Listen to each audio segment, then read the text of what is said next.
नमस्कार विद्यार्थियों, राजकीय स्नातकोत्तर महाविद्यालय देवली के YouTube चैनल पर आपका पुनः स्वागत है। हमारे आज के अध्ययन अध्यापन का विषय है छायावाद के आधार स्तंभ एवं सुप्रसिद्ध कवि जयशंकर प्रसाद द्वारा रचित कामायनी के श्रद्धा सर्ग का भाग 14 है। इस भाग 14 के अंतर्गत जिस पद्यांश को पठन पाठन के लिए चुना गया है वह आपके समक्ष है।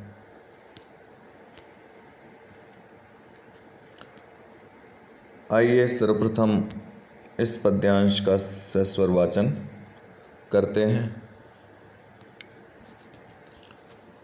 और यह क्या तुम सुनते नहीं विधाता का मंगल वरदान। श्रद्धा का कथन है मनु के प्रति। और यह क्या तुम सुनते नहीं विधाता का मंगल वरदान, शक्तिशाली हो विजयी बनो विश्व में गूंज रहा जयगान। डरो मत अरे अमृत संतान, अग्रसर है मंगलमय वृद्धि। पूर्ण आकर्षण जीवन केंद्र, खिंची आवेगी सकल समृद्धि। देव असफलताओं का ध्वंस प्रचुर उपकरण जुटाकर आज बड़ा है मन पड़ा है बन मानव संपत्ति। पूर्ण हो मन का चेतन राज, चेतना का सुंदर इतिहास। अखिल भावों का सत्य विश्व के हृदय पटल पर दिव्य अक्षरों से अंकित हो नित्य। ये था इसका सस्वर वाचन। आइए इसके प्रसंग पर गौर करते हैं। प्रसंग में 3 बातें समाहित होती हैं। उसमें से प्रथम है कवि। कवि है जयशंकर प्रसाद। ग्रंथ है कामायनी। कामायनी का श्रद्धा सर्ग। संदर्भ में हम लिख सकते हैं कि एकाकी व निराश मन को श्रद्धा समझाते हुए जीवन में सानंद बढ़ते रहने की प्रेरणा देते हुए सहयोगिनी के रूप में रहने का प्रस्ताव देती हैं।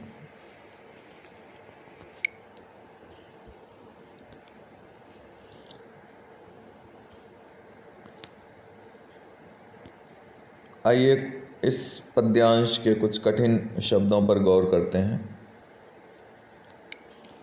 अमृत का अर्थ है अमर, देव, सूर्य अथवा विवस्वान। ध्वंस का अर्थ है विनाश, संहार। उपकरण का अर्थ है साधन अथवा सामग्री से। चेतन का अर्थ है चेतना युक्त, जागरूक, सात्विक, बुद्धि से संपन्न। अखिल का अर्थ है समग्र से अथवा समस्त से। नित्य का अर्थ है सर्वदा से अथवा अमिट से, जिसे मिटाया नहीं जा सके। आइए अब इसका अर्थ व भावार्थ करते हैं।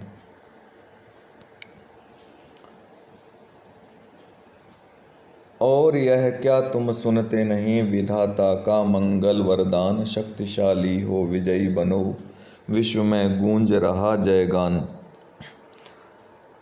तो श्रद्धा प्रकारांतर से मनु को समझाती हुई उनकी मानसिक दुर्बलता को दूर करके उन्हें जागरूक व उत्साहित करने का प्रयास करती है और उनकी सफलता तथा मंगलमय भविष्य की कामना करती है, यह कहते हुए कि और यह क्या तुम सुनते नहीं विधाता का मंगल वरदान, शक्तिशाली हो विजयी बनो विश्व में गूंज रहा जयगान।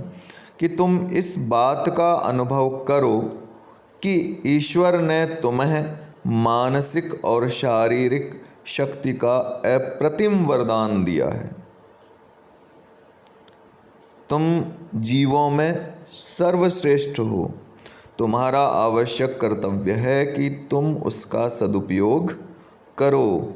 क्या तुम उसके इस आशीर्वचन एवं उद्बोधनात्मक वाणी को नहीं सुन पा रहे हो कि तुम शक्तिशाली हो और अधिक शक्ति संचय तथा पराक्रम करके विरोधी तत्वों पर विजय प्राप्त करो।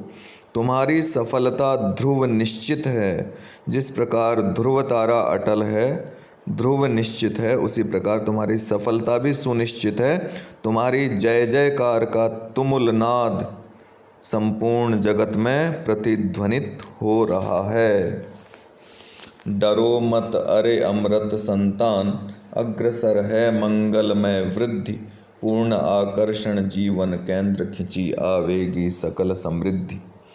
कि हे देवपुत्र वैवस्वत मनु, तुम जन्मना तेजस्वी हो, फिर भी प्रलय की विनाश लीला का स्मरण और भावी जटिलताओं का अनुमान करके हताश एवं त्रस्त हो। याद रखो, लक्ष्मी पुरुष सिंह का वर्ण करती है, अतएव तुम भी पराक्रम करो। देखो, अभ्युदय तथा निःश्रेयस की सिद्धि तुम्हारी ओर बढ़ी आ रही है। मनुष्य जीवन भी आकर्षण शक्ति का केंद्र है। क्षमा कीजिए, मनुष्य जीवन भी आकर्षण शक्ति का केंद्र है। जैसे सभी वस्तुएं धरती के मध्य बिंदु की ओर आकर्षित होती हैं, वैसे ही विश्व की सारी विभूतियां जीवन केंद्र की ओर खींची चली आएंगी। उस अंतर्निहित शक्ति को जागृत करो, उसे सक्रिय बनाओ, सफलता तुम्हारे चरण चूमेगी। आगे श्रद्धा क्या कहती हैं? देव सफलताओं का ध्वंस प्रचुर उपकरण जुटाकर आज पड़ा है बन मानव संपत्ति, पूर्ण हो मन का चेतन राज। कि निष्फल देव जाति प्रलय के भीषण जल प्लावन में विनष्ट हो गई। वह ध्वंसावशेष के रूप में नव निर्माण के लिए उपादेय पर्याप्त साधन सामग्री छोड़ गई है।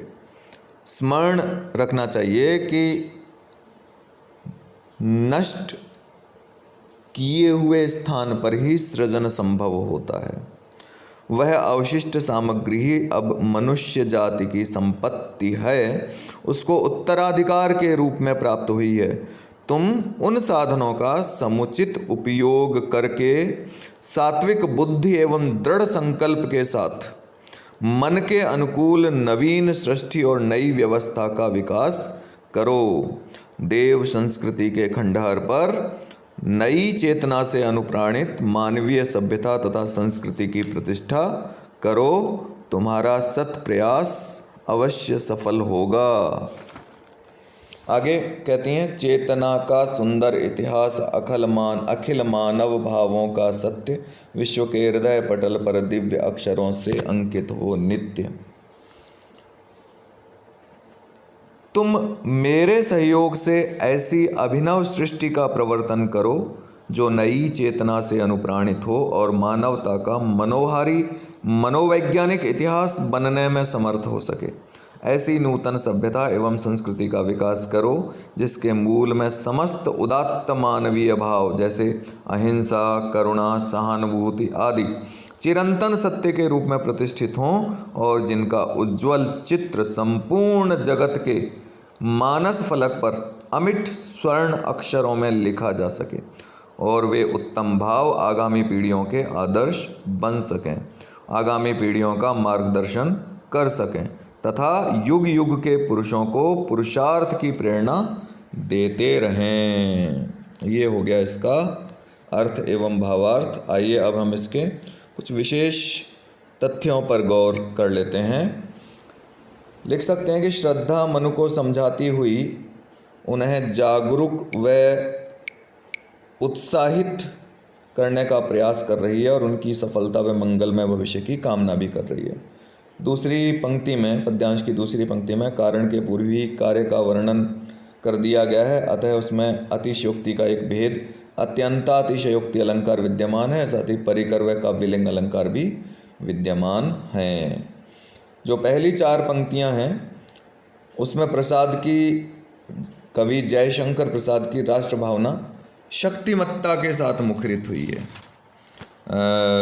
प्रथम चार पंक्तियां आप अगर भूल गए हैं तो आप पीछे जाकर देख सकते हैं, जो प्रारंभ हुई थी। और यह क्या तुम सुनते नहीं, विधाता का मंगल वरदान से लेकर खिंची आवेगी सकल समृद्धि।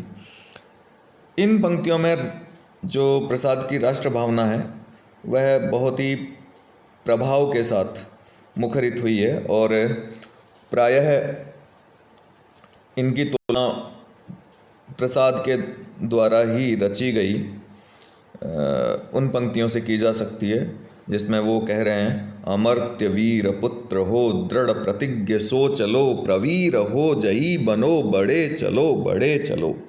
तो अगला हम लिख सकते हैं कि देव असफलताओं का ध्वंस का यहाँ लक्षणार्थ लिया गया है और लक्ष्यार्थ लिया गया है, और लक्ष्यार्थ है निष्फल देवों के ध्वंसावशेष।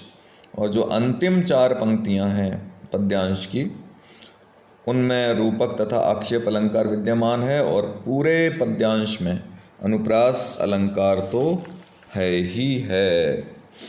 तो ये विशेष चीज़ें जो भाव पक्ष, विशेष तथ्य जो भाव पक्ष एवं कला पक्ष से संबंधित हैं, उन्हें आप ध्यानांतर्गत रखें, आप अलंकारों का विशेष ध्यान रखें। समग्र रूप से अगर देखा जाए तो पद्यांश में अत्यंत अतिशयोक्ति अलंकार है, परिकर अलंकार है, काव्यलिंग अलंकार विद्यमान है, साथ ही रूपक अलंकार भी है, आक्षेप अलंकार भी है, और अनुप्रास अलंकार तो है ही है। तो स्मरण रखें। आइए अब बारी है गृह कार्य की। साधारण सा गृह कार्य है, आप इसे अंकित कर लें कि पद्यावतरण में प्रयुक्त अलंकारों का नामोल्लेख कीजिए। आज के कालांश के लिए बस इतना ही। आप सब लोगों का बहुत बहुत धन्यवाद।